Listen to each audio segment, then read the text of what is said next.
Bakit ka nagagalit sa akin? Sobrang sama na nga ng loob ko ngayon, tapos aawayin mo pa ako. Masaya lang ako, kaya naikukwento ko sa kanila. Gusto ko rin lang naman makitang maging proud sila sa akin. Mali na naman ako? Paanong hindi ako magagalit sa'yo? Hindi ka nakikinig sa akin eh. Malakas makausog ng swerte ang mga taong puno ng inggit sa katawan. Hindi mo man lang nakikita yung ngiti ng tita mo nung nagsabi ka sa kanya ng bad news? Ang kabiguan mo ang kasiyahan niya.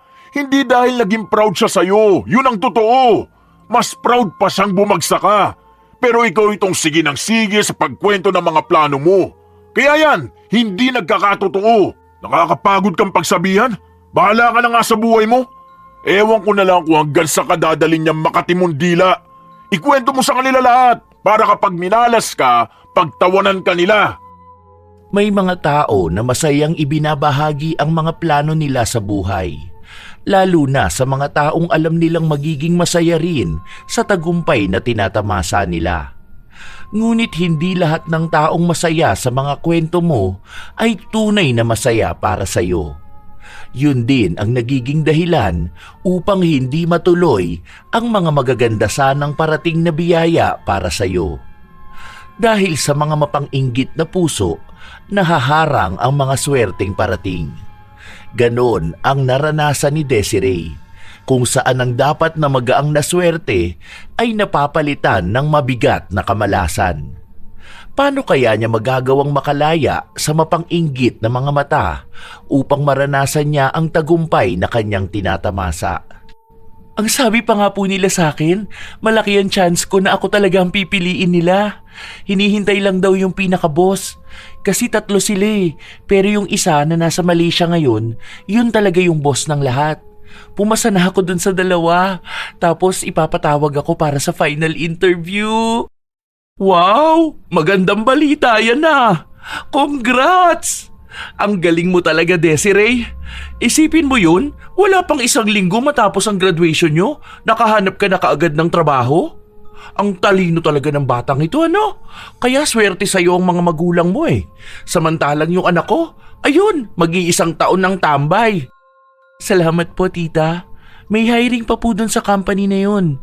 Ang alam ko, hiring sila ng supervisor. Pwede dun si Ate Carla. Ay, ewan ko ba sa bata na yun kung ano bang balak niya sa buhay niya? Alam mo ba, ilang trabaho na ang offer sa kanya. Meron pa nga yung tito niya dun sa father side niya, pwedeng maging backer niya. Kinukuha nga siya nun para maging budget officer ng BIR. Aba, tumanggi ba naman? Hala, sayang naman yun.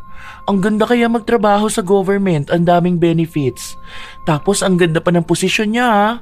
Sakto po yun kasi nakapasa rin siya sa civil service.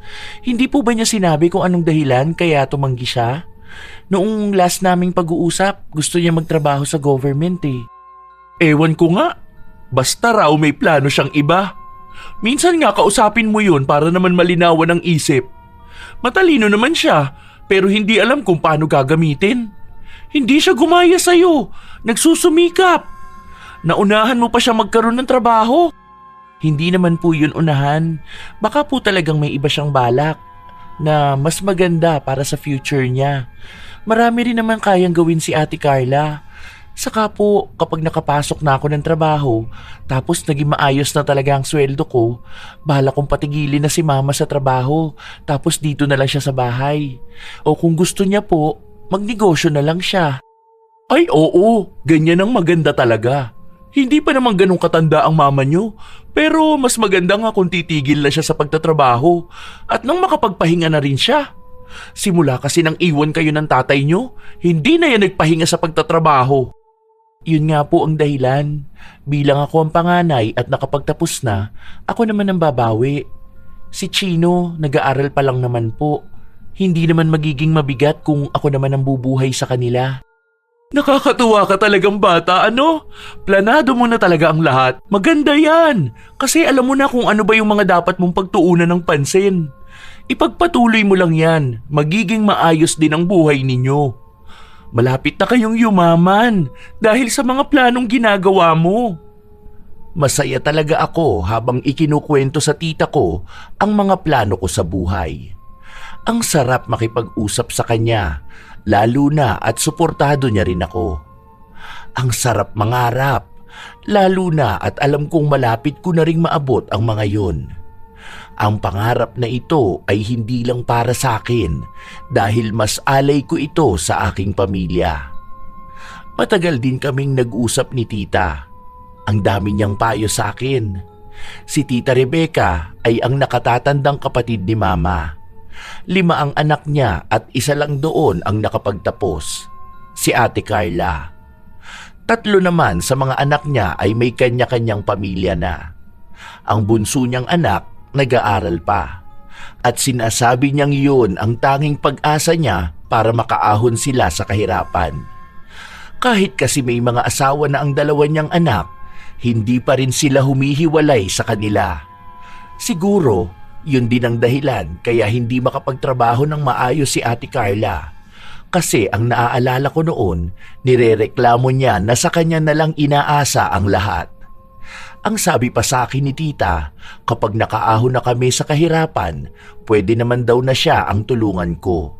Sa totoo lang, walang problema sa akin dahil kamag-anak ko naman siya at isa rin siya sa taong natutuwa kapag may mga tagumpay ako sa buhay.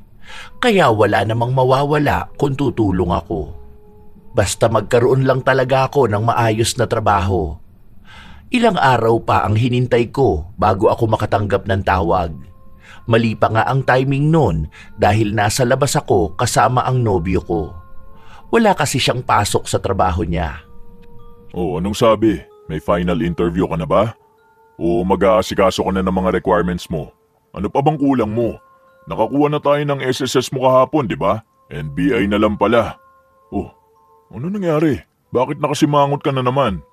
Hindi na raw ako pwede sa posisyon na ina-applyan ko. Ha? Bakit daw?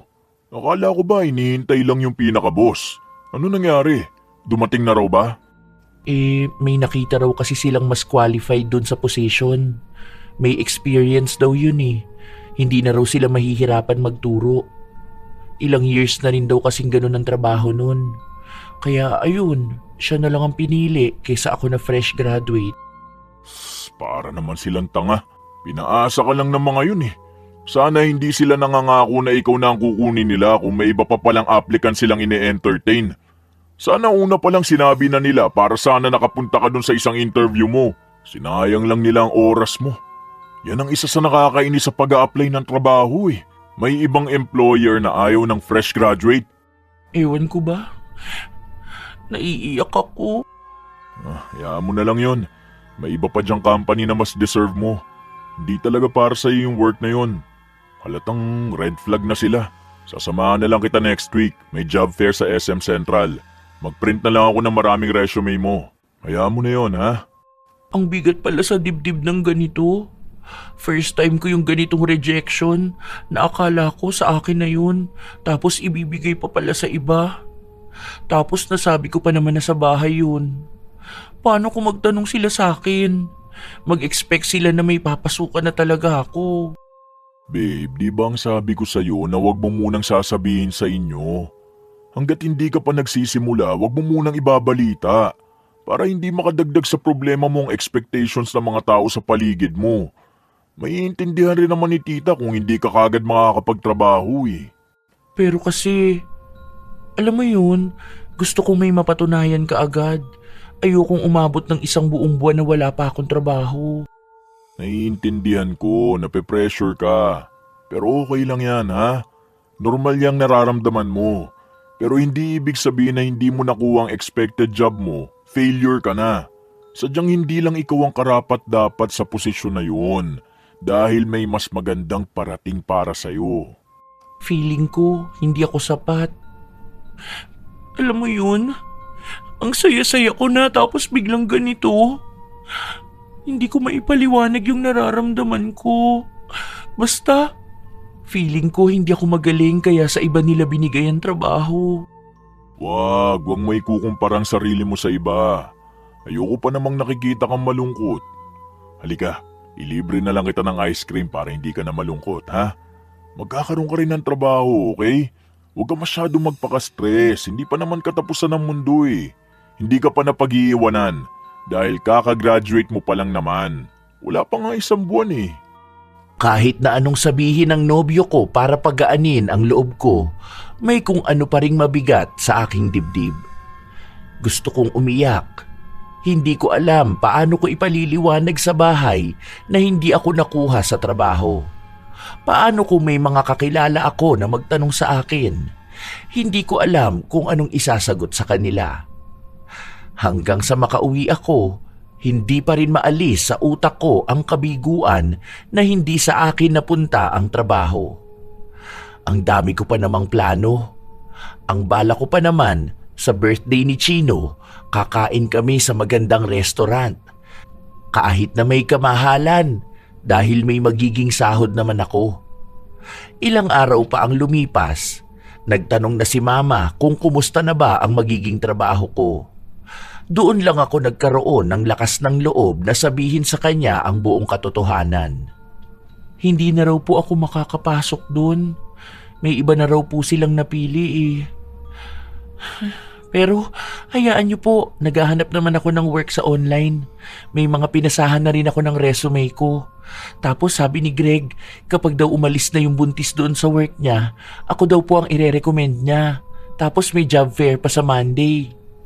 Noong una, akala ko madidismaya ang mama ko sa sinabi ko. Pero ang sabi niya lang sa akin, ganun naman daw talaga ang buhay at ang paghahanap ng trabaho. Hindi raw lahat ng inaakala kong para sa akin, yun na talaga ang para sa akin. Marami pa naman daw pwedeng mapasukang trabaho. May pinag-aralan naman daw ako, kaya makakahanap din ako ng iba. Kinahapunan, pumunta si tita sa bahay. Ay, Des, piram nga muna ako nung malaking kawali ni mama mo. Yung panglutuan ng pansit. May handaan po yata sa inyo. Sino may birthday? Birthday ng anak ng Kuya Upi mo. Ay hala, talaga po ba? Ilang taon na yun?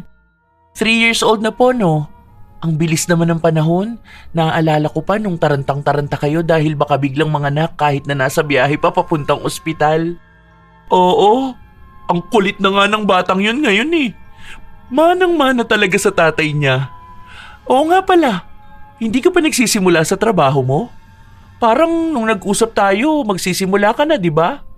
Hindi pa dumarating ang boss? Hindi na po ako papasok doon. Hindi ako napili. Ha? Bakit hindi ka napili? Akala ko ba sure na ikaw na yung gusto nila para doon sa posisyon na yun? Anong nangyari? Bakit naman nagkaganon? May iba pong nakuha. Mas magaling at mas maalam sa trabaho. Ganun po siguro talaga yun. Mas gugustuhin talaga nila yung may kayang magbigay ng magandang performance sa work. Ay, oo, ganyan talaga minsan ang mga amo na yan. Ang ate Carla mo, may trabaho na ngayon. Kaso ewan ko, hindi naman yun ang pinag-aralan niya eh. Ang layo ng tinapos niyang course. Paano? May kinalaman sa passion niya na design na yun. Wala namang pera. Nag-aaksaya lang yun ang buhay niya. Hindi ba kapagbigay ng pera sa bahay? Kung mag-abot sa akin kakarampot lang. Wala ngang ambag sa birthday ng pamangkin niya. Kung sana may trabaho ka, siguro nagbigay ka ng cake ano? Nagsisimula pa lang naman po siya, kaya wala pa siyang maibigay. Malay niyo isang araw, bigla na lang siya magkaroon ng malaking project. Alam ko sa mga ganyang trabaho, maganda po ang kitaan. Ay, ewan ko. Basta ayoko ng ganong trabaho sa kanya. Walang kasiguraduhan. Di gaya kapag nagtrabaho ka sa gobyerno, mabibigyan niya pa kami ng magandang buhay. Ganyan sa mga plano mo para sa pamilya mo. Kung ganon sana siya mag-isip, di ba? Lalo na may mga pamangkin siyang nag-aaral. Ay, ang dami ko na sinabi na problema. Punta na lang kayo mamaya sa bahay ha. Simpleng handaan lang yun. Ilang araw din ang lumipas na dinamdam ko ang hindi pagtanggap sa akin sa trabaho. Hanggang sa may muling tumawag sa akin. Nagkaroon ako ng unang interview at matapos nun agad ding sinabi sa akin na pwede na akong magsimula sa susunod na linggo. Basta't maipapasa ko ang lahat ng requirements na kailangan.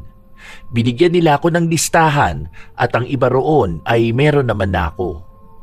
Oh my God! Ito na yun, babe. Sobrang saya ko. Magkakaroon na rin ako ng trabaho.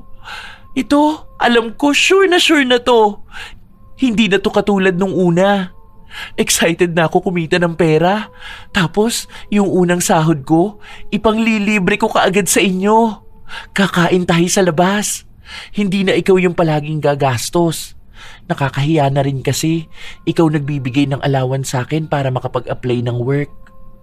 Boyfriend pa lang naman kita, pero daig mo pang sugar daddy ko. Huwag mo munang planuhin lahat, babe. Hayaan mo na lang munang mangyari. Pinangungunahan mo na naman. For sure, matutuwa si mama kapag nalaman niya to. Pati na rin si tita. Excited na ako sabihin sa kanila.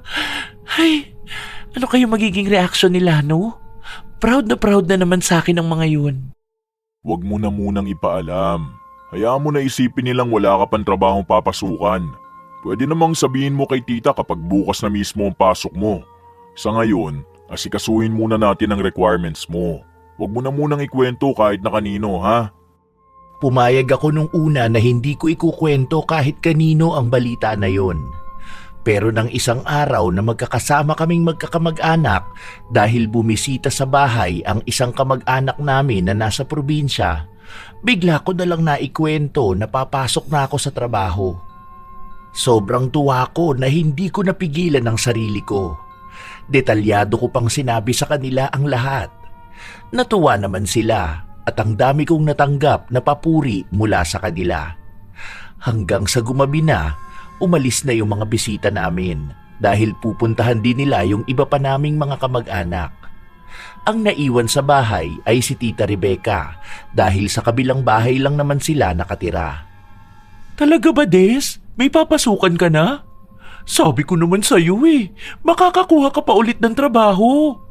Ayos yan. Mukhang mas maayos naman din kausap ang mga yan kaysa dun sa una mong pinasahan na pinaasa ka lang.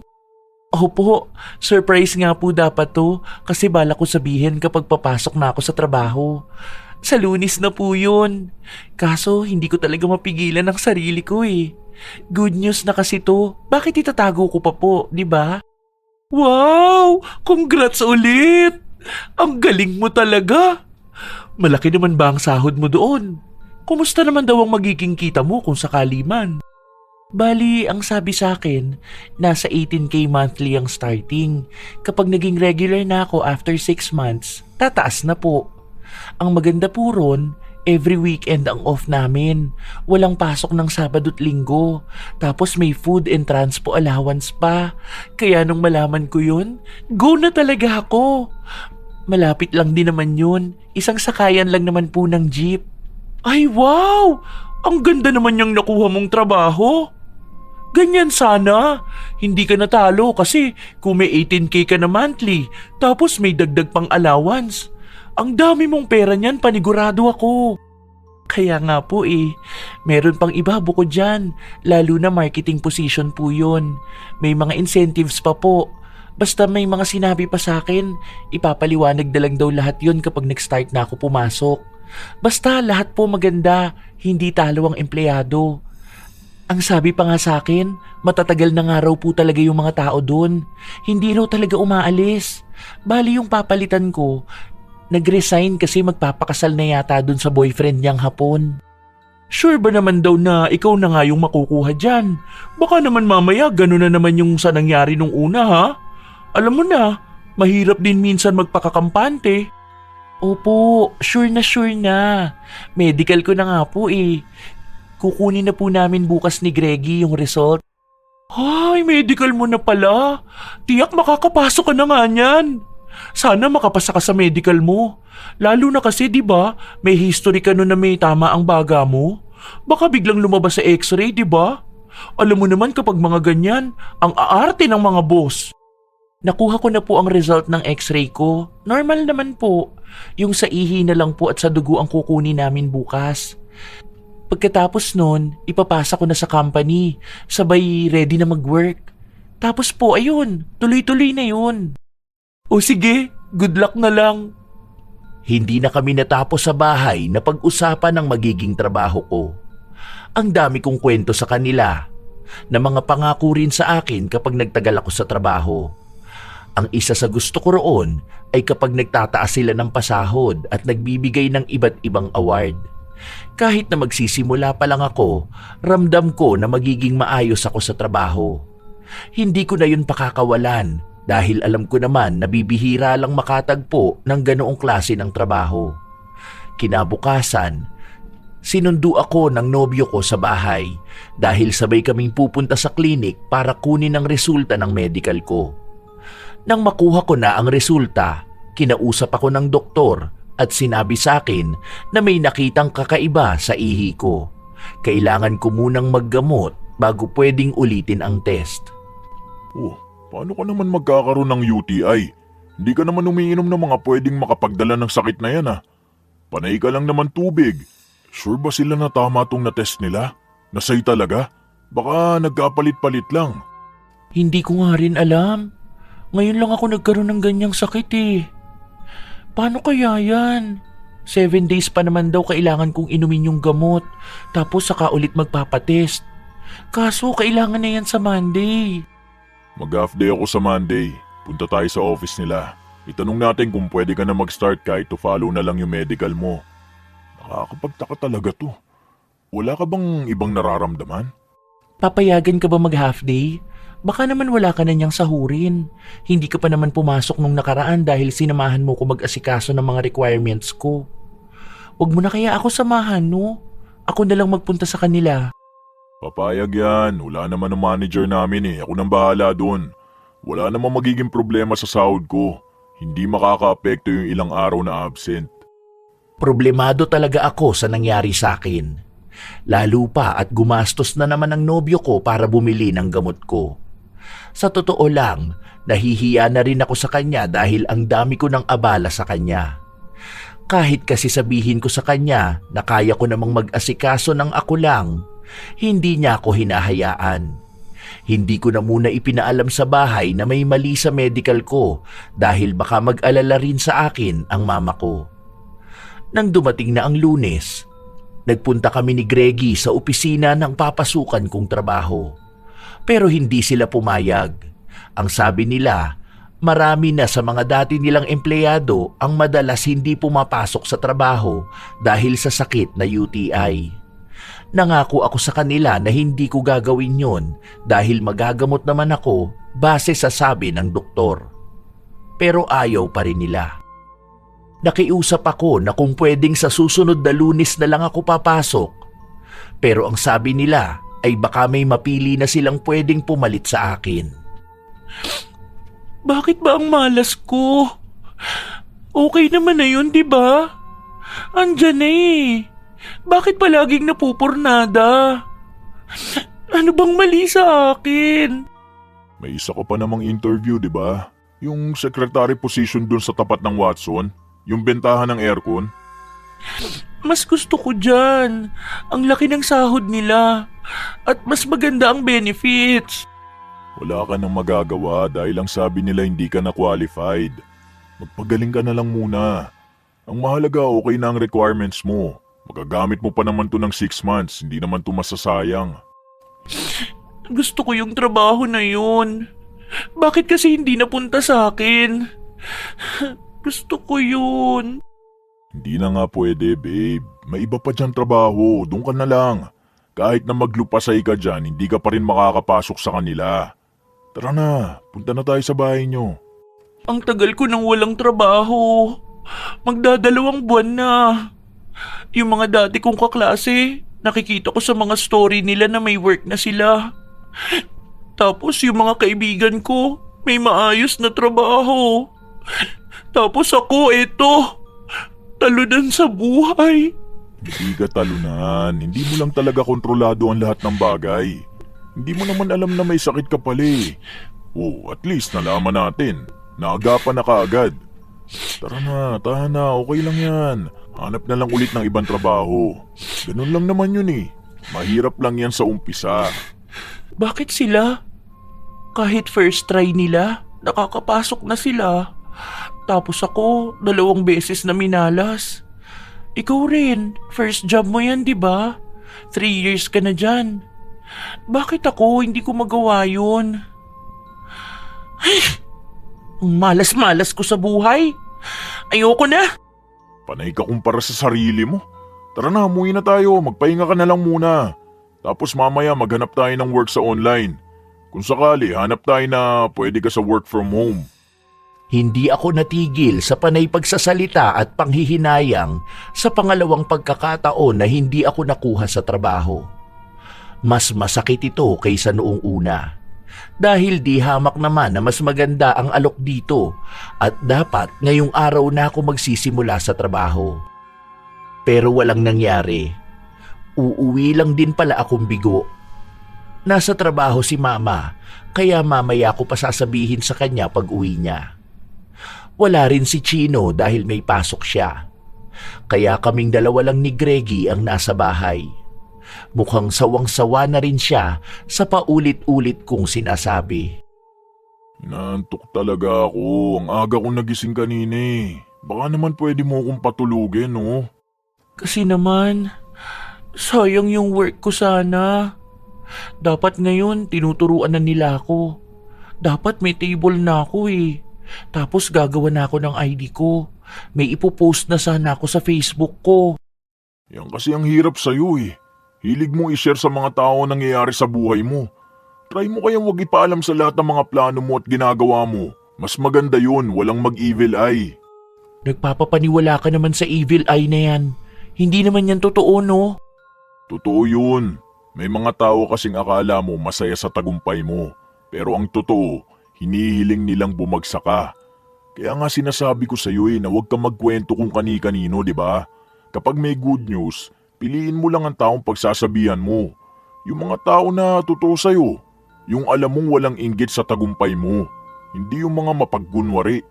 Ang mga pinagsasabihan ko naman mga kamag-anak ko at mga kaibigan ko. Wala naman sa kanilang may sikretong inggit sa akin. Kilala ko na ang mga yun. Todo support sila. Yung mga kaibigan ko nga, sila pa mismo naghahanap ng work ko. O di ba? Kilala mo naman ang mga yun? Hindi lahat ng kaibigan mo talagang masaya para sa'yo. Ewan ko kung sino sa kanila ang totoo. Sa dami mo ba namang kaibigan eh. Saka dyan sa mga kamag-anak mo. Sa totoo lang, yung mga yan pa mismo malakas ang evil eye. Kasi may mga kamag-anak na takot sa tagumpay mo. Kaya ako kahit mga tita o tito ko, di ko pinagsasabihan ng mga plano ko eh. Ako lang ang nakakaalam, tapos ikaw tsaka si mama, yun lang. Kasi iniingatan ko na baka pag nausog nila, hindi pa matuloy. Saan mo naman natutunan yung mga ganyan? Wala ka lang talagang ibang mapagsabihan. Paano? Mga kamag-anak mo, kaaway mo. Tapos wala ka rin kaibigan kasi ayaw mo sa tao. Yun na nga ang dahilan, kaya nga sila nagagalit sa akin eh. Dahil ayaw kong sabihin sa kanila next move ko. Bigla na lang nilang nakikita ang success. Alam mo babe, ang mga taong may inggit sa'yo, allergic yan sa success mo. Malalaman mong totoong masaya sila para sa'yo kapag nakita nilang nagtatagumpay ka kahit na hindi mo sinasabi sa kanilang ginagawa mo. Pero kapag ang mga yun chinismis ka, alam mo na, yun ang malas sa buhay mo. Habang nagpapaliwanag ang nobyo ko sa mga kakaiba niyang paniniwala sa buhay, biglang may kumatok sa pinto. Nang buksan ko yun, si Tita Rebecca yun. Oh, akala ko nasa trabaho ka. Akala ko naman umuwi na si mama mo. Ang aga pa kako. Andyan pala ang boyfriend mo? Hindi po ako natuloy kasi may mali sa medical ko. Ay hala, ganun ba? Kumusta ka naman pala ngayon? Malungkot po pero wala namang magagawa. Magpapagaling na lang po muna ako. Ano po palang kailangan nyo? Manghihiram sana ako sa mama mo ng 1 kilong bigas. Kasi wala na kaming maisaing ngayon. Paano? Ang ate Carla mo, delay daw yung bayad ng kliyente niya. Naiinis na nga ako kasi palagi na lang ganun.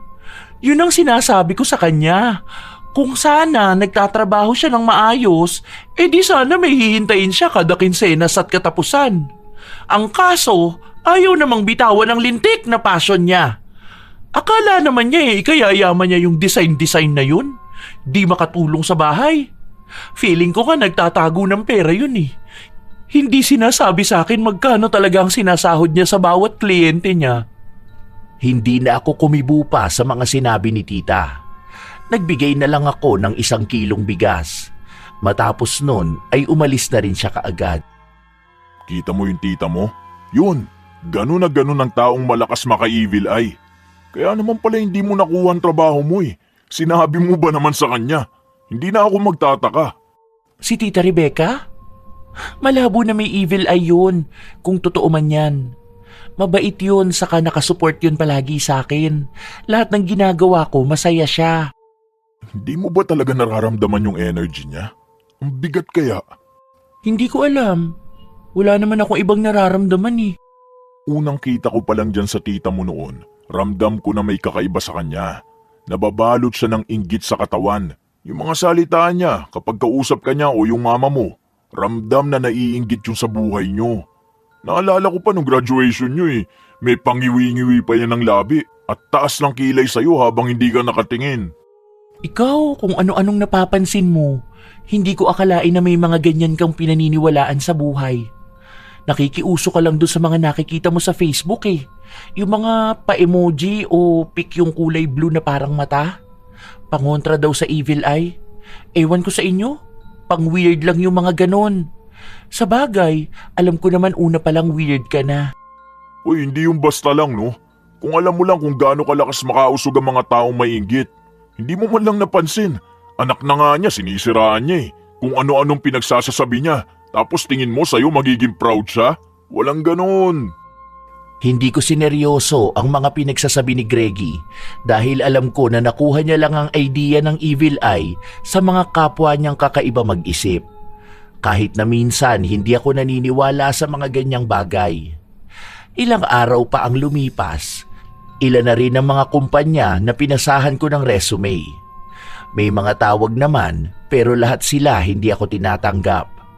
May mga nagsasabi na tatawagan ako pero walang nangyayari.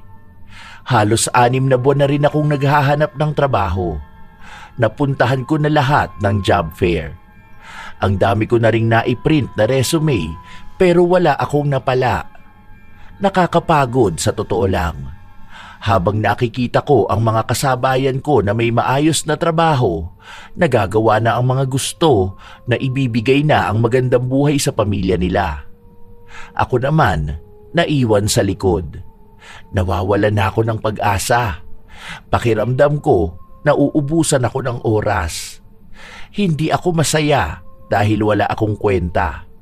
Parang sayang lang ang pinaghirapan ng mama ko para makapagtrabaho ako kung magiging isa lang din pala akong pabigat. Ang hirap. Araw-araw kong hinahanap ang halaga ko. Kung may mararating pa ba ako sa buhay o ganito na lang talaga ako. Lalo pa akong nakakaramdam ng pagkadismaya sa sarili ko kapag kailangan ng pera sa bahay tapos wala man lang akong maibigay. Unti-unti akong nawala ng kumpiyansa sa sarili ko. Hindi ako magaling kaya hindi nila ako tinatanggap sa trabaho. Hanggang sa nagsabi sa akin si Greggy na may kaibigan siyang pwedeng magpasok sa akin sa trabahong ginagawa rin nito. Nag-order na ako ng noise cancelling headphones para magamit mo yon.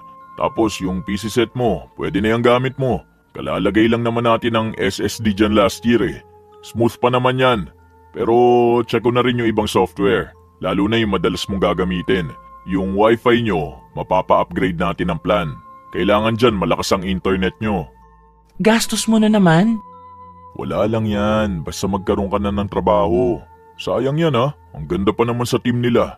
Lalo na kung makakuha ka talaga ng client mo. Paano kung hindi ko pala kaya? Nakakahiya naman sa kaibigan mo. Mamaya mapahiya ko pa sila. Huwag kang magduda sa sarili mo. Naniniwala ako na kaya mo yan. Hindi ko alam. Ang bigat ng pakiramdam ko eh. Feeling ko wala na akong kayang gawin. Feeling ko na pag-iiwanan na ako. Iniisip ko na baka hindi talaga ako magaling. Minsan nga, bigla na lang pumapasok sa utak ko na paano kung talagang wala na akong makitang trabaho? Paano ako mabubuhay? Yung mga kamag-anak at mga kapitbahay namin, panay sila tanong kung may trabaho na ba ako. Nahihiya nga ako lumabas ng bahay kasi feeling ko kapag nakikita nila ako, ang dami nilang nasasabi. Baka pinag-uusapan na nila ako. na nakapagtapos ako ng 4 years sa college tapos magiging tambay lang ako. Baka nadidisappoint na sila sa akin. Kaya pati ako nadidismaya na sa sarili ko. Bakit ba isip ka ng isip sa sasabihin sa'yo ng ibang tao? Bata ka pa naman ah. Hindi pa huli ang lahat para makapagsimula ka. Kung ano-ano na naman kasing iniisip mo eh. Hindi ka magtatrabaho para sa kanila kundi para sa sarili mo at sa pamilya mo. Hindi mo kailangan patunayan ang sarili mo sa mga taong yun. Kung tatanungin ka nila kung anong trabaho mo, wag mo sagutin. Hayaan mo sila sa buhay nila. Hindi mo naman maaalis sa akin na isipin talaga yung ganyang bagay. Kasi kapag nagkukwentuhan kami, wala ako maipagyabang sa kanila. Kasi wala naman ako maipagmamalaki. Madali lang yan. Huwag kang magyabang. Gusto ka lang nila magyabang para mausog nila. Kapag alam nila ang ginagawa mo, madali para sa kanila mapigilan yun. Kaya sa halip na swerte ang lalapit sa'yo, mamalasing ka. Mas madali nga namang humiling ng masama sa kapwa dahil ang mga taong gaya nila gusto lagi ang pagbagsak ng iba. Kaya tigilan mo yung pagiging madaldal mo ha. Baka mamaya itong bago mong trabaho makarating na kung kani-kanino. Ewan ko na lang kung ano na naman ang mangyayari. Huwag ka na magbalita sa kanila tungkol sa buhay mo. Kahit na ilang beses akong pagsabihan ni Greggy, hindi ko talaga mapigilan ang sarili ko na ibalita sa mga kakilala ko ang trabaho ko. Nakapagsimula na rin ako. Maliit lang noong una ang naging kita ko dahil baguhan ako at ang mga kliyente ko ay yung mga ayaw nilang kunin. Hindi pa kasi ako nakakahanap nung para sa akin talaga. Hanggang sa isang araw, may naging kliyente ako na maganda ang offer sa akin. Madali lang ang trabaho pero malaki ang bayad kapag natapos ko kaagad. Sobrang saya ko. Gusto ko na kaagad mag-celebrate. Nagulat pa nga si mama nung umuwi siya na may pansit sa bahay. Agad kong ikinuwento sa kanya ang magandang balita. Sakto rin naman na dumating si tita dahil nagchat ako sa kanya na magdala siya ng lalagyan sa bahay para mabigyan ko siya ng niluto kong handa. Sino bang may birthday ngayon? Wala po tita, may celebration ngayon dahil may nakuha akong kliyente. Ang laki ng offer niya. Siguro kung i-convert sa peso, aabot yun ng 100k po. Tapos 1 linggo lang, alam ko matatapos ko na kaagad yun. Hala, talaga ba? Ang galing mo naman, Des. Paano mo ba nagagawa yung mga ganyan? Natutuwa ako sa'yo. Ang sipag mo naman kasi talaga eh. Ginagamit mo talaga ng maayos ang utak mo. Hindi ko po inaasahan na makukuha ko yun. Kasi 3 kaming pinagpipilian niya. Tapos, nung nakita niya ang portfolio ko, ayun, ako agad ang pinili niya. Sobrang saya ko po talaga, kaya nagluto ako para sa celebration. Iniisip ko po, kapag nakuha ko na yung sahod ko, mapapaayos ko na tong bahay namin. Kasi 'di ba, balak namin magpa second floor, tapos papatiles ko tong sahig. Yung banyo namin, ipapaayos ko rin kasi lumang-luma na. Yan ang mga bala ko sa ngayon. Tapos kapag may nakuha pa ulit akong next project na ganun kalaki o mas malaki pa, ang gagawin ko naman, magpapabukod ako ng office ko. Tapos kung talagang papalarin palalo, baka matuloy ko na yung plano ko na mag-travel kami. Iniisip ko pa nga kung sa Baguio ba o sa Ilocos. Pero sa December pa naman po yun, ilang buwan pa. Talaga? Ang ganda ng mga plano mo, ano? Talagang pinag-isipan mo ng maayos. Ganyan din yung gusto ko eh. Ilang beses ko na yung sinabi sa ate Carla mo na sana igala naman niya kaming pamilya niya. Kaso ayaw niya naman, ipit na ipit sa pera niya. Tapos kahit pampaayos ng bahay, wala. Mauunahan niyo pang maayos ang bahay niyo. Tapos makakapag-travel pa kayo. Di ba ang galing? Asinsado na talaga. Magiging donya na ang mama niyo. Saka po yung plano ko na mag-business na rin po. Napag-usapan na namin yun ni Mama. May mga nakausap na po ako sa franchise. Malaking tulong yun sa amin kasi malaki ang sasahurin ko sa trabaho ko. Tapos may negosyo pa kami. Tapos isa pa po sa plano ko, mag-invest po. Ang sabi nila maganda raw kapag sa lupa mag-invest. Inuunti-unti ko pa po. Bala kong bumili rin ng 100 square meters na lupa. 'Di ba? Kahit wala pang bahay doon, basta may lupa na, tataas ang presyo nun. Walang lugi. Isa pa sa gold investment. Maganda yun. Nakikita ko na tumataas yearly ang halaga ng ginto. Long-term investment naman po yun. Saka kung sakali, for emergency na rin. Ang dami kong plano. Lahat yan, magkakatotoo. Ang dami nga. Iba ka talaga mag-isip. Pero sure ka ba na makukuha mo talaga lahat yan? Mahal ang presyo ng lupa ah. Saka yung mga gold na yan, may mga nagbebenta ng peki na ganyan. Kaya dapat mag-iingat ka. Gamitin palagi ang utak. Pero alam ko naman na matalino ka. Kaya alam mo na yung ginagawa mo. Salamat tita. Talagang pinupush ko ang sarili ko para talagang makuha ko lahat ng yan. Nararamdaman ko na sa sarili ko, mangyayari din yan lahat. Malapit na. Lalo na ngayong nagsisimula na talaga ang magandang karir ko. Sana, ganyan din ang ate Carla mo. Kaso alam mo ba na makikipag-live-in na yun sa boyfriend niya? Lilipat na yun sa bahay ng lalaki. Wala na, tinakasan na ang responsibilidad sa amin. Gusto na mag-asawa. Kaya sayang ang tinapos na pag-aaral nun. Hindi man lang kami naiahon sa kahirapan. Kaya itong bunso ko, lagi kong kinakausap na siya na lang talaga ang pag-asa namin. Buti pa ang mama mo, wala nang poproblemahin kasi sagot mo na lahat. Mabibigay mo maging pangarap niyang negosyo. Tapos makakaahon na talaga kayo sa kahirapan. 37 years old naman na po kasi si Ate Carla, tita. Malamang gusto na nun mag-asawa. Paano ba naman mga kapatid niya, 3 na anak, tapos siya wala pa kahit isa? Hayaan niyo na po siya. Ang mahalaga, kaya naman siyang panagutan ng boyfriend niya. Ay, ewan ko ba sa kanya? Hindi naman din ganun sa boyfriend mo ang boyfriend niya eh. Mababa lang ang posisyon sa kumpanya, tapos ang baba ng sahod. Nangungupahan lang ng bahay. Ay naku, ewan ko na lang kung anong buhay ang haharapin nun. Hindi katulad mo. Yung boyfriend mo kakapromote lang, tapos tumaas palalo ang sahod. May kaya rin sa buhay ang pamilya nun. Hindi sumusuporta sa pamilya. Sa pansarili niya lang at pagtulong sa'yo. May sariling bahay, may sasakyan pa. Ang swerte mo talaga, Des. Parang lahat na ng swerte napunta na sa'yo.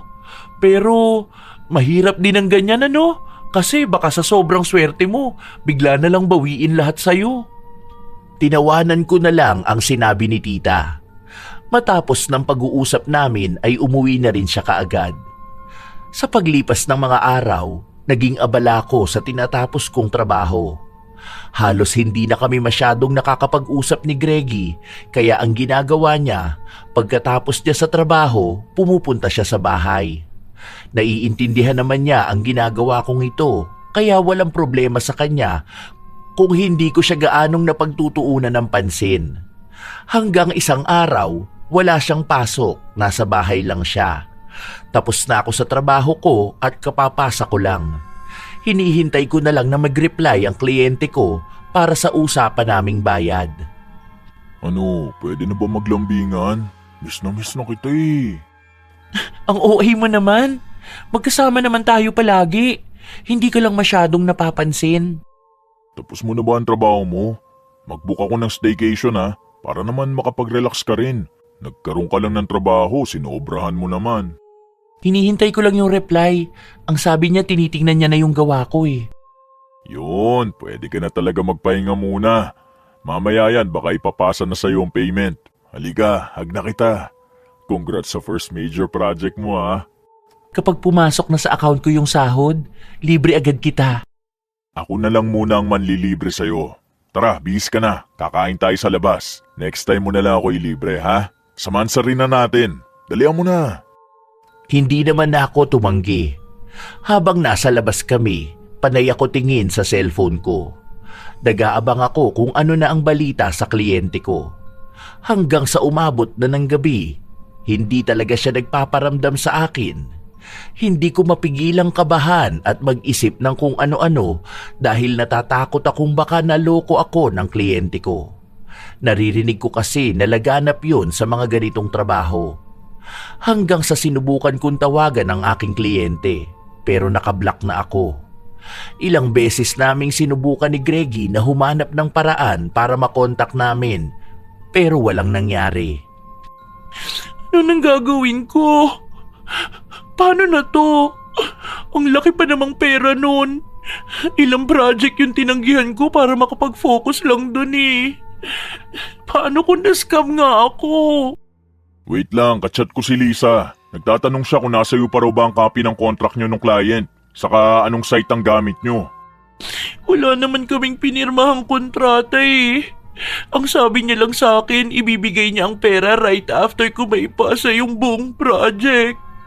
Tapos meron siyang binigay sa akin na link. Doon kami nag-uusap. Doon niya rin monitor ang ginagawa ko. Ano ba naman, babe? Di ba ang sabi ko sa'yo huwag kang basta magtitiwala sa mga ganong client? Sinabihan ka naman na ni Lisa na ganyan ang galawan ng mga scammer. Hindi mo naman sinabi sa akin. Hindi na natin yan mahahabol. Paano yung pera ko? Wala ka na magagawa dun. Di ka naman kasi nakikinig sa mga sinasabi sa'yo eh. Pinag-iingat ka na nga dahil ilang beses na rin na-scam yun si Lisa. Kahit matagal na sa trabaho yun, hindi niya pa rin naiiwasang maloko siya. Dahil iba-iba ang galaw ng mga yun. Basta dapat palaging may kontrata. Inaasahan pa naman namin sa bahay yun. Nakaplano na yung gagawin kapag nakuha ko ang sahod ko. Anong gagawin ko?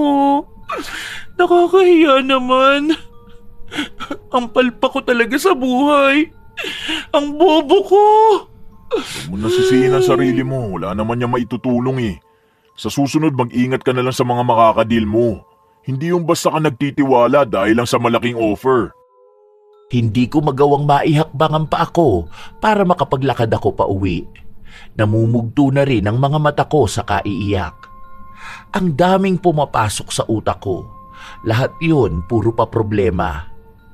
Naghihintay pa naman si Mama dahil nakausap na niya yung gagawa ng bahay.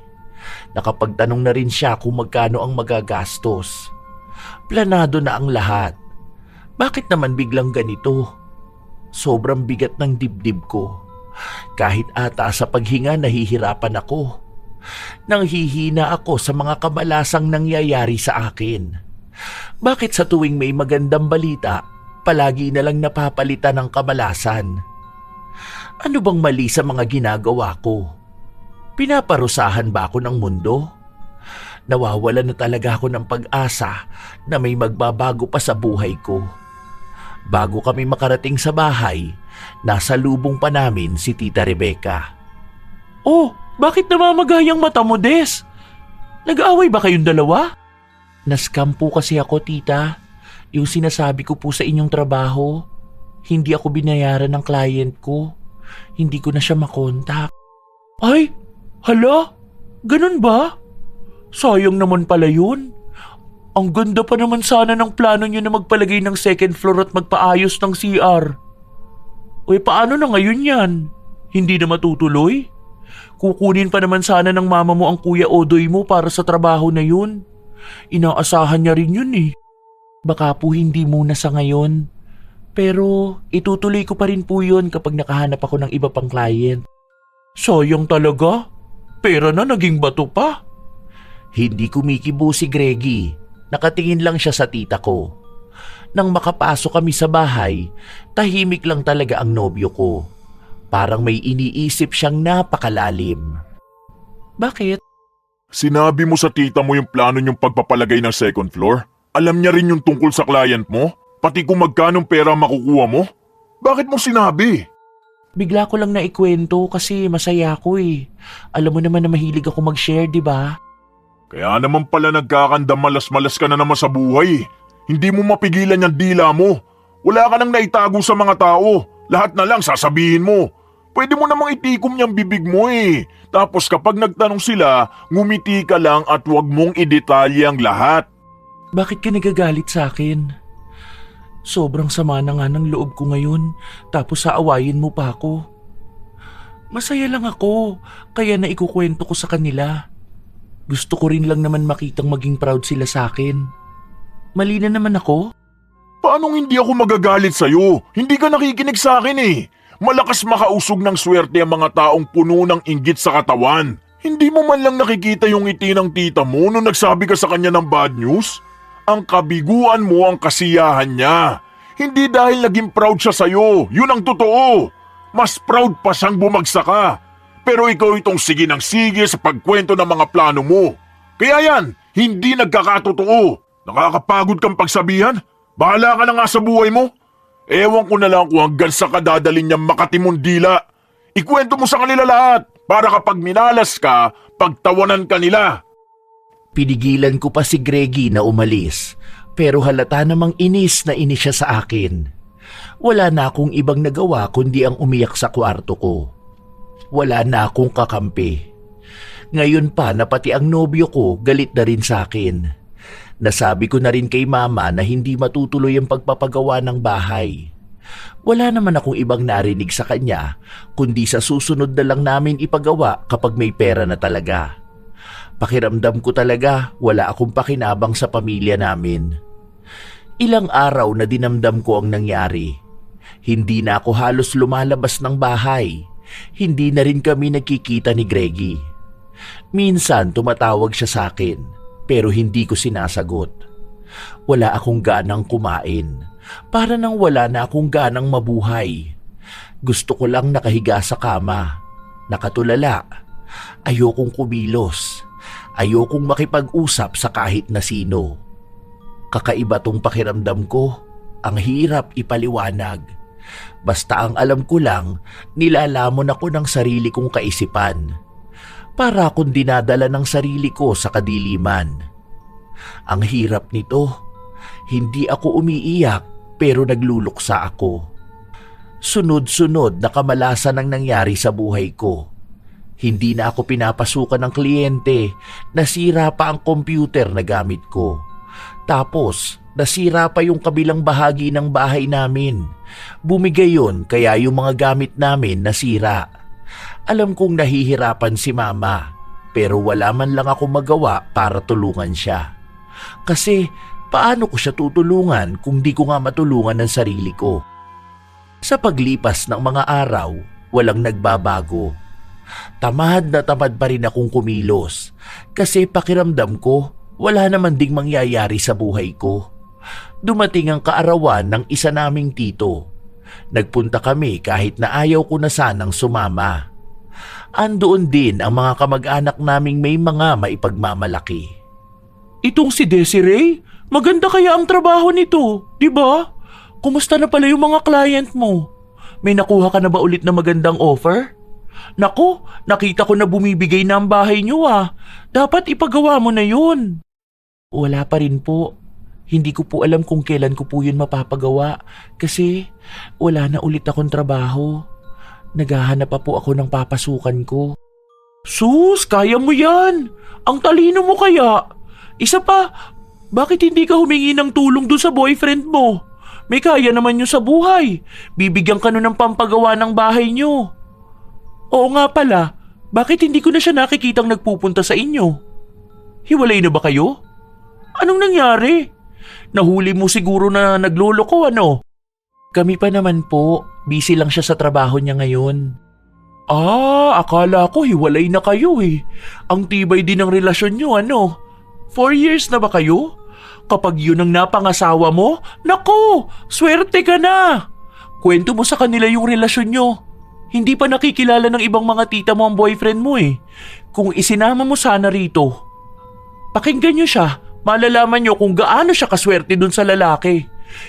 Hirap na makakilala ng ganong lalaki ha. Hindi yun tulad ng asawa ni Carla, ang sama ng ugali. Madamot. Nakatitig lang ako kay tita habang nagsasalita siya. Naaalala ko ang sinabi sa akin ni Greggy. Kaya tinawanan ko lang ang sinasabi ni tita na magkwento ako. Ang ginawa ko, nagtanong ako ng ibang tungkol sa mga kamag-anak namin. May mga pinsan kasi kaming matagumpay na talaga sa buhay. Pero yung mga pinsan ko na yon hindi ko nakakausap. Masyadong pribado ang buhay nila. Kahit sa social media, wala silang mga pinapakitang kung ano-ano kahit na meron naman talaga silang ipagyayabang. Basta ang alam lang namin, mayaman na sila at nasa maayos na kalagayan. Tita, si Precious yan di ba? Nasa Pilipinas na pala ulit siya. Balita ko galing siyang UK kasi doon nakatira yung boyfriend niya. May bago yung open na branch malapit sa atin. Galing kami ni Greggy doon nung nakaraan. Nakakatuwa naman siya. Naaalala ko dati, nakikibanyo pa sila sa amin kasi yung bahay nila walang CR. Ngayon, may mansyon na sila. Sus! Ang sama naman ng ugali niyan. Nakatikim lang ng pera, lumabas ang tunay na ugali. Hindi nakikipag-usap kung kani-kanino. Kanina kinakausap ko, nakikibalita ako sa buhay niya. Ang sagot niya lang sa akin, maayos naman at masaya. Hindi man lang magkwento. Sa kapatid niya pa nalaman ko na ikakasal na pala siya. Sobrang masikreto, akala palaging hihingian. Ayoko na mga ganyang tao. Huwag kang gagaya sa kanila kapag nagtagumpay ka na ha. Kahit naman punong bata yan, masikreto na talaga yan. Bigla mo na lang yan makikita na nagtagumpay. Walang paramdam, walang kwento. Basta may resulta na kaagad. Ni hindi po yata yan humihingi ng advice sa iba eh. Yun na nga ang pangit sa ugali niya. Ang yabang kapag ganon, di ba? Hay, ewan ko ba. Basta alam ko, hindi magtatagal yung tagumpay niyan. Masyadong mataas ang lipad. Tingnan mo yan, kapag yan lumagapak, talagang magdiriwang ako. Pati nga mag-imbita sa bahay niyan, ayaw niya eh. Ang rason ba naman, hindi nagpapapasok ng toxic na tao dahil baka malasin siya? O di ba? Kung hindi ba naman masama ang ugali? Samantalang nung mga bata sila, mahirap naman sila. Yumaman lang eh, hindi na maabot. Ngayon lang pumasok sa utak ko ang lahat ng mga sinasabi sa akin ni Greggy. Dahil paanong nakakapagsalita ng ganon si tita sa sarili niyang kamag-anak. Ang dami niyang paninirang sinasabi at mga bagay na hinihiling na masama. Hindi niya pa alam ang mga plano ni Precious, kaya wala siyang mabanggit maliban sa masama nitong ugali. Pero nang matapos kaming mag-usap ni tita, lumapit naman siya doon at doon nakipag-usap. Kung ngumiti siya at batiin ito sa tagumpay na tinatamasa niya, parang hindi niya ito nilalait sa harapan ko kanina. Nagsabi pa nga siya na proud siya at hinihiling na magkaroon pa ng maraming biyaya. Ang bait niya. Pero ang mga hiling niya kanina, puro pagbagsak at pagkabigo. Doon ko napagtanto na tama nga si Greggy.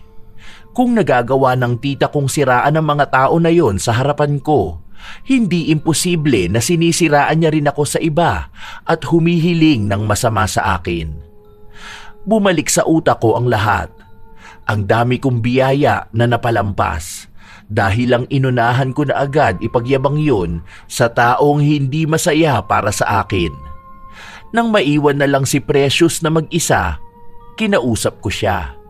Nakibalita ako sa buhay niya at ganon din siya sa akin. Hindi ko nga alam ang gagawin ko.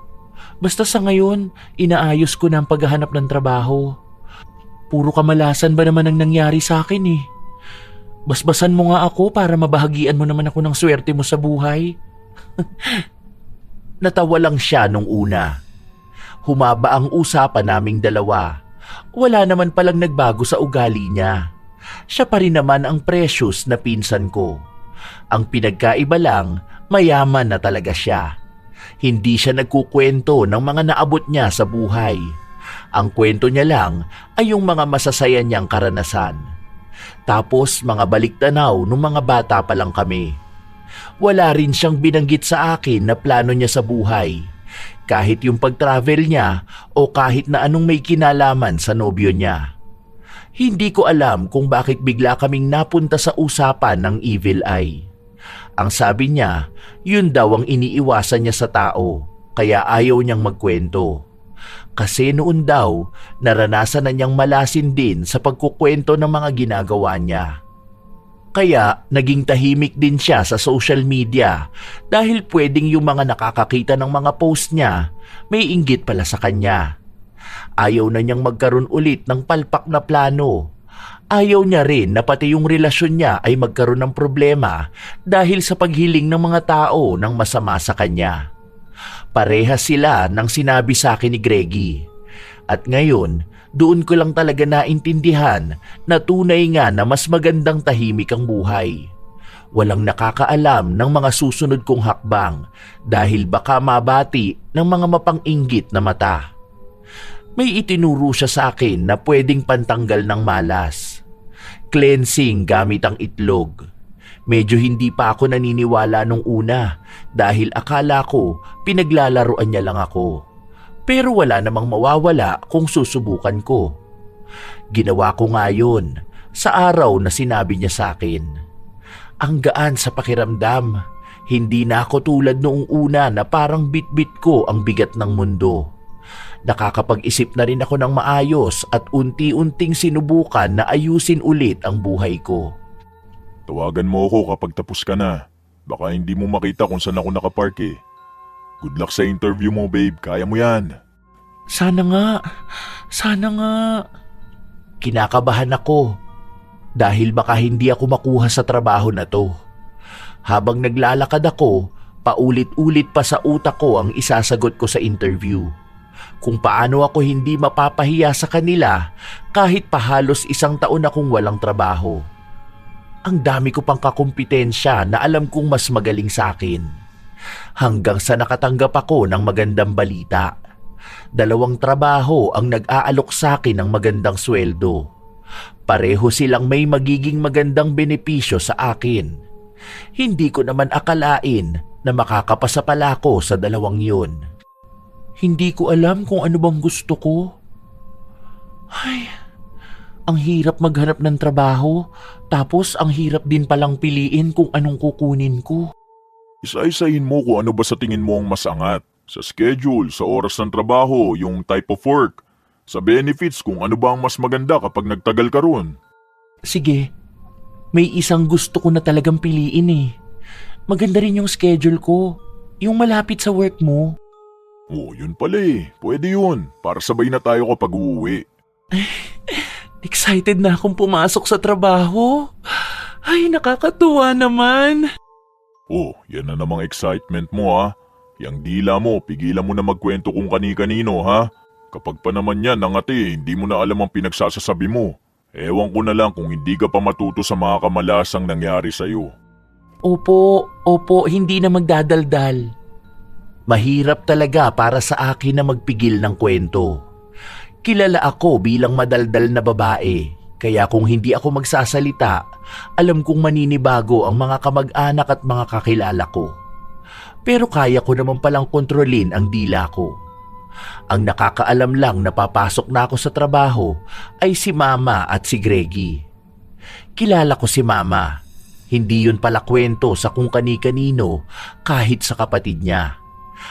Kaya hindi nakaabot kay Tita Rebecca na may trabaho na ako.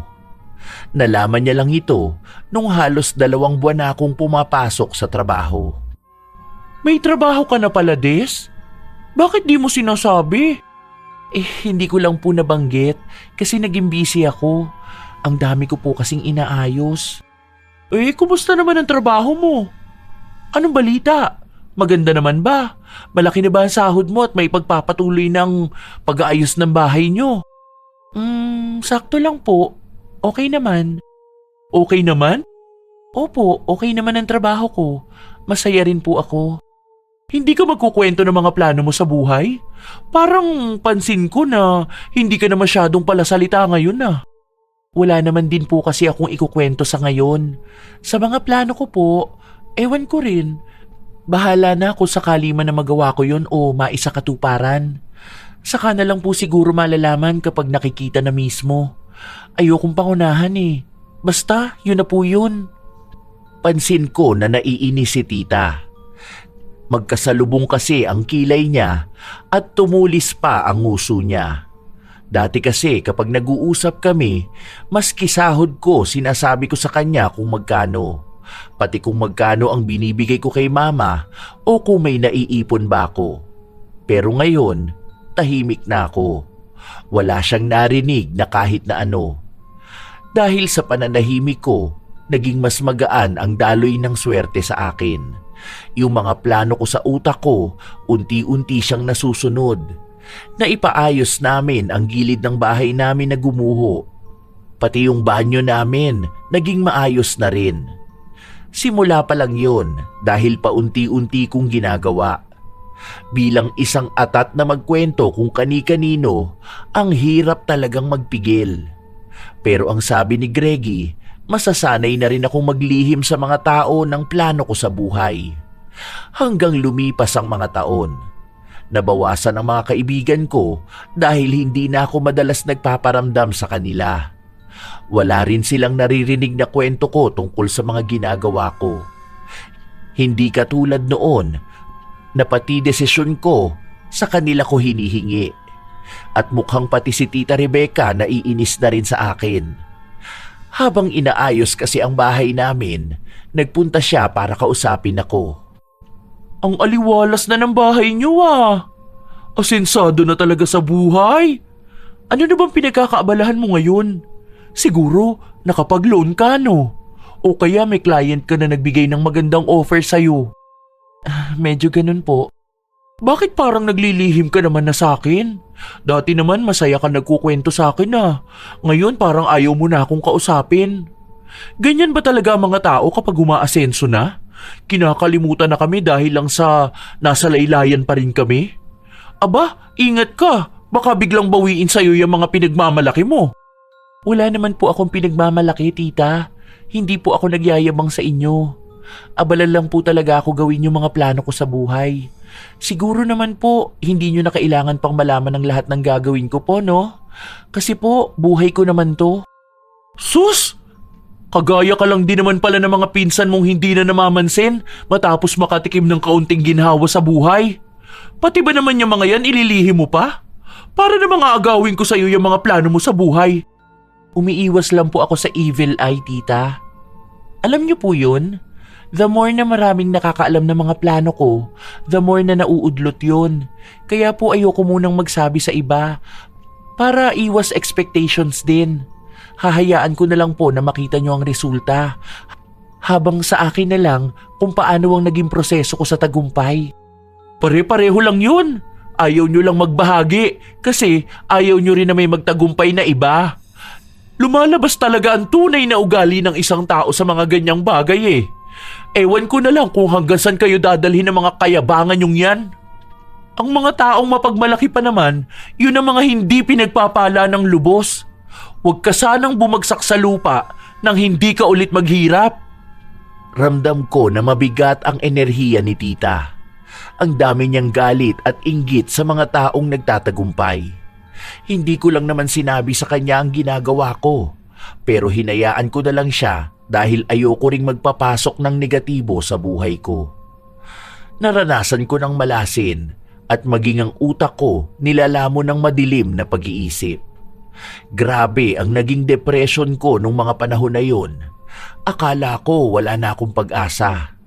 Akala ko sobrang malas ko sa buhay. Yun pala, may humaharang lang sa daan ng biyaya sa akin dahil sa mga taong humihiling ng masama sa akin dahil lang sa nalalaman nilang unti-unti akong nagtatagumpay sa buhay. Mabuti na lang napigilan ko ang sarili kong magbahagi ng mga plano ko. Kaya hindi yun nauusog ng mga taong hindi masaya sa pag-angat ng iba. Ilang taon ang lumipas. Naging magaan na ang buhay namin. Natupad ko na rin na mabigyan ng negosyo si mama. May mga bago akong plano sa buhay at ang nakakaalam lang nun ay si Greggy at si mama. Silang dalawa lang ang pinagkakatiwalaan ko na taong hindi nakikita ang tagumpay ko bilang panganib sa tagumpay din na meron sila. Wow, ang galing talaga. I'm so proud of you, babe. Sa sobrang dedicated mo sa trabaho, nakakuha ka pa ng award. Salamat, babe. Hindi ko rin naman to makakaya kung wala kang suporta sa akin eh. Kahit na minsan ang sungit mo at inaaway ako. Siyempre naman, susungitan lang naman kita kapag matigas ang ulo mo eh. Buti nga ngayon, hindi na natin pinag-aawayan ang pagiging makatinyan dila mo. Natuto ka rin manahimik. O, kita mo, di ba? Mas magaan talaga ang lahat kapag walang nakakaalam ng mga susunod mong galaw. Oo nga, babe. Buti na kaya ko. Ako pa naman yung tao na konting success lang eh. Kwento ka agad. Totoo pala talaga yung mga evil eye na ganyan, ano? Kahit na mukhang masaya ang isang tao sa kwento ko, napupurnada yung plano dahil lang sa nakakaramdam sila ng inggit. Kaloka naman yung mga taong ganun. Kaya simula ngayon, dapat ikaw lang talaga ang nakakaalam ng mga plano mo para makontrol mo ang buhay mo. Wala kang dapat patunayan sa lahat. Hayaan mo yung success mo makita nila para hindi nila mahadlangan yung mga magandang parating sa'yo. Tama ka dyan, babe. Wala ring nangyayari sa Makating Dila. Ang bilis silang maka-attract ng malas sa buhay. Kaya never again na magdadaldal. Maganda rin ang natutunan kong aral. Kung hindi ko pa napagdaanan na malasin ng sobra, baka hanggang ngayon, lahat pa rin ng ginagawa ko alam ng mga tao sa paligid ko. Umalis din naman yung mga taong mabigat sa buhay ko.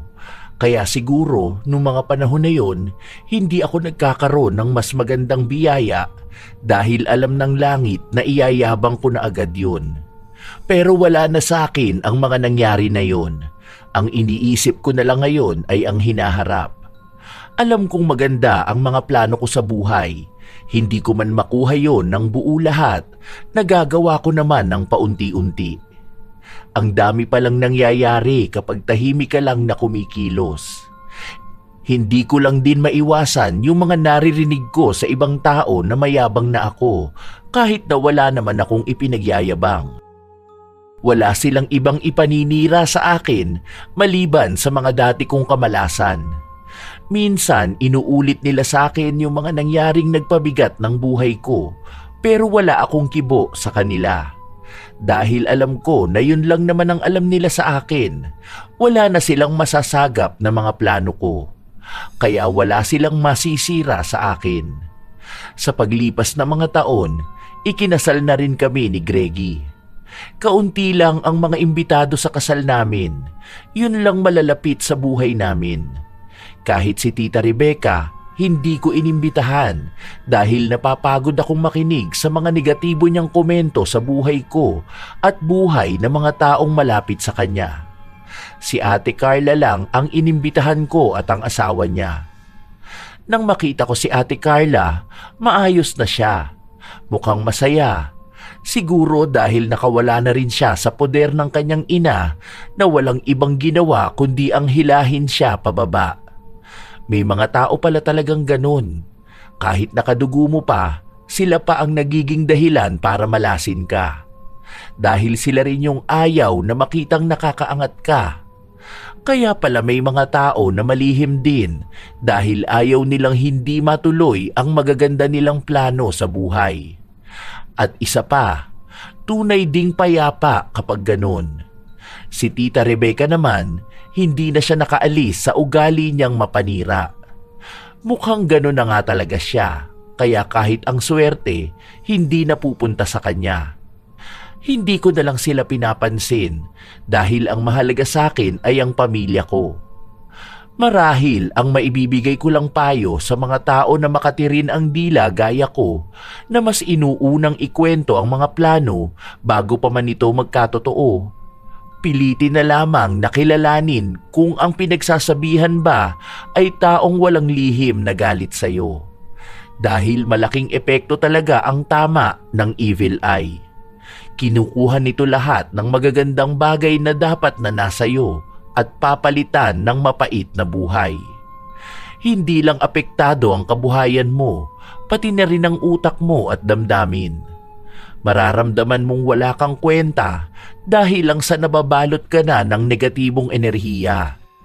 Sa mga taong nakakaranas naman ng ganito, hindi pa naman huli ang lahat para isaayos ang naudlot mong plano. Gumawa ng bagong pangarap at sa pangarap na yun, huwag pahihintulutan ang sino mang may masamang mata na sirain yun.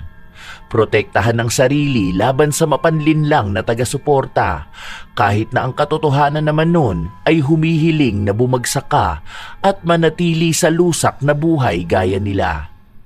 Sadya talagang may mga tao na napupuno ng inggit ang puso na kahit hindi sila nagsasalita, sapat na ang mga tingin nila na puno ng hangaring hindi ka magtagumpay.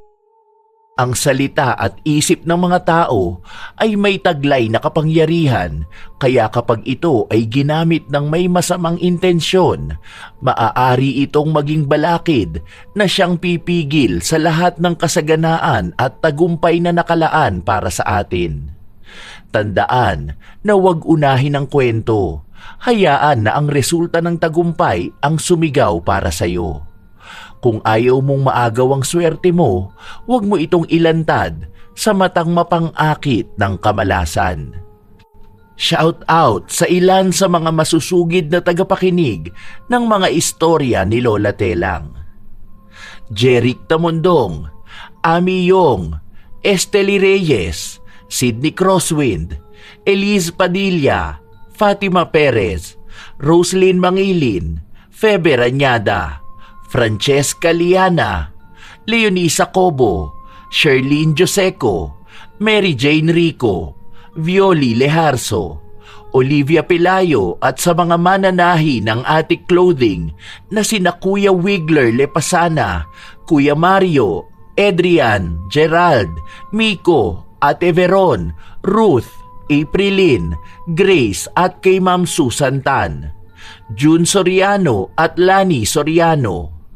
Hello sa inyo, My Honey 23, Grace Limsiaco, Lance MBB, Joey Ignacio, Angie at Felia Mawak, Michelle Manuge at sa asawa niyang si Rocky Manuge, Chan Chan Amigo, Pamela Agasang, Maria Cristina, Lynn Villa, Merly Villarimo, Rubelin Eneria at sa Eneria family, lalo na kina Balbon, Mama Arlene Concesino at kay Runalyn Eneria. Who is Who, Kimberly Española, Eden Tanudra, Alisa May Asma. Kumusta kayo, Raquel Hasegawa and to her husband Mitsuru, Desiree Ann Padilla, Celestina Sigua, Girly Satur at sa lahat ng taga-Siling Department ng Cosmo Malvar, Batangas, Liza Agodo at Jill Saceda, Jordan Mea, Jude Estronilo, Josenita Celerida, JC Estronilo, Arcus Estronilo, Ellery Pobe, Teresita Otom Estronilo at Queenie Estronilo, Carmi Kayabyab, Rachel Whitney, Jeng Aspar, Annalisa Puwaso, Leonora Concesino, Iron Mom, Ami Pacana, Caroline So. Salamat sa inyo, Celia Tolentino, Jackie Jose, Gina Gibo, Joy, Maxine, Karil Tribiana, Rose Maribasa, Hasmin Ali, Rubelin Eneria, Maribeth Peldonan, Dolores Abogado, Jade Pineda, Gail Alfajardo, Zedric Banyaga, Jackie Havines. Shout out din sa inyo, Cram Marker, kay Rovi Vari, Jovelyn Panisan, Roy Lacandalo, Ilocana Vlog ng Qatar, Mercy Minda, Michi de los Reyes, Gia Gigi, Rachel Faulve, Emma Chavez, Nash Jeremy De Vera, Star Mandy, Marie Chris Sumading, Evelyn Reyes, Jean Kahilig Vlog. Maraming salamat sa pakikinig nyo. Lilani Barcenilia, Roxy Ibanez, Gerlin Paisahe, Lucky Nanay, Pamela Allen, Gloria Taer, Diane Elizabeth De Castro, Grace Limsiaco, Baby Co Montez, Mark Balingit, Jacqueline Regondola, Beth Mercado, Mary Ann Pesino, Mac Belcher, Angelica Hortizuela. Shout out din sa inyo, Nilda Dultra, Merly Amistad, Noor Jamer Mamaki, Will Maleses, Sigbinan sa Sweden, Amy Turtoga, Jane Ruiz, Antonio Torrencio Jr., Cherry May Libiran, Marjorie Gumabay, Harjam Estoche, M. Jane Gozon, Maricel Catudio, Vivian Baterbonia, Ann Callejo. Shout out din sa inyo, Ve Pantonyal, Bibi Olihom, Hazel Orio, Regina Len Girali, Alfreda Alano, Juanito Gotenco, Lydia Lopez, Malu Rendorio, Bessie Tagapan, Robert Crimen, Annaliza Malatbalat, Larcy Siriban, Jonalyn Lora, Medigma, Rochelle 2621, Filipina Palsario, Roda May Panaligan, Vanyesa Samson, Norfa Dagundol at Alma Cardenio. Ito ang inyong Lola Telang at maraming salamat sa lagi niyong pakikinig mga apo.